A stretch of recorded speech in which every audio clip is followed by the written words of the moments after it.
What the Central Command is saying is that U.S. forces intercepted unprovoked Iranian attacks and responded with self-defense strikes as U.S. Navy-guided missile destroyers transited the Strait of Hormuz to the Gulf of Oman on May 7th. And what I can tell you is that the U.S. president made a very similar statement on Truth Social shortly after the release of the CENTCOM statement, once again essentially painting this as a U.S. success, blaming Iran and saying that there was no damage done to the three destroyers, but great damage done, he says, to the Iranian attackers.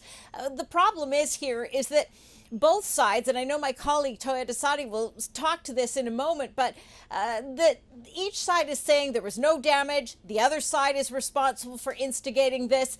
What I've been speaking to a U.S. official about in the last hour, and what he has said consistently since the start of this conflict, is that the only thing certain in a conflict like this is that both sides will be, through the media, engaging in a propaganda war. And it's clear that somebody isn't telling the truth, given the fact that this incident is being characterized so differently from the U.S. side versus the Iranians. And Tohid, where does this leave mediation efforts from Tehran's perspective? Because we heard there from Kimberly what the U.S. thinks on that.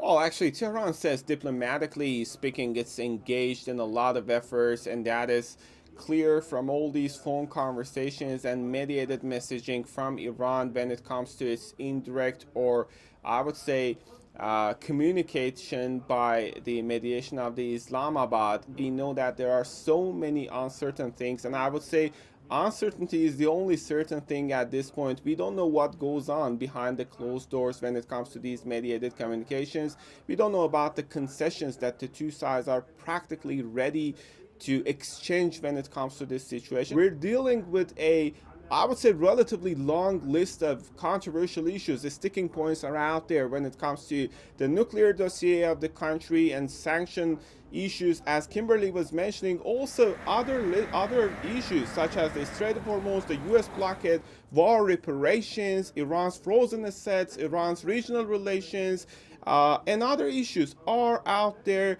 And whether diplomacy is going to be dealing with them all under this cloud of mistrust that is out there when it comes to Tehran's vantage point pertaining to Washington is another big question.